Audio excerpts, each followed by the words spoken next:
it would be kind of cool if I've never been much on amp modeling or anything like that because nothing even really against it. I just don't really like the sound of them that much.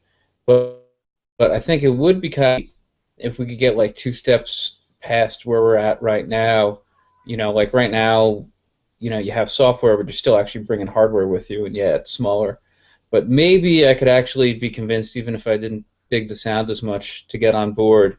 If we could actually get to the point where it's just like the hardware doesn't matter anymore, and it's just software, and it's like, hey, we've already got everything hooked up because it's just like, in the same way that if I have software like Outlook or something, I can just put it on a computer.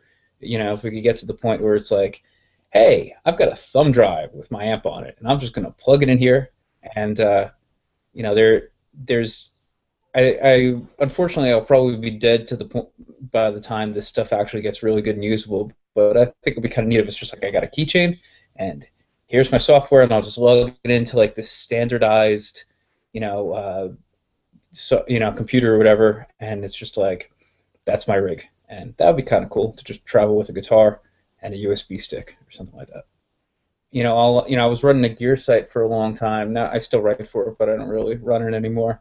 And there are a lot of people that's like, I've got an amp right here, but when I record, I'm just going to use the software because, for some people it's easier, and then for other people, they just prefer the sound of it, or it's just, that's the style of music that they play.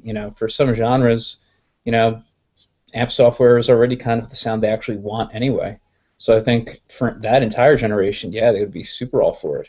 Then even for the crusty old guys like me that are kind of not into that stuff because they might not love the sound of it or whatever, once, we can kind of shrug it off because it's like, hey, you're still carrying gear anyway. But if we get to the point where it's like, hey, I'm going to stick in my thumb drive and or not even thumb drive, like, hell, I'm just going to transfer this. It's probably tied to my phone, and it's sent wirelessly with some near-field communication or something like that. I just walk in, and because my phone is in my pocket and there's some, near-field communication, yeah, your amp is already rigged up. It's on pillar 7 or something like that, and sound's coming out of there. That'd be cool. I think that even the crusty old people could then get into the idea of you don't have to carry anything. But I mean, like technically, yeah, there already is software that can run whatever amp model you want. But the reason why dedicated hardware is still the way to go, especially live, is latency. On a recording, latency doesn't matter as much because you could be playing with a practice amp, split off or whatever. But live, you can't really have any latency, so that's why you can't.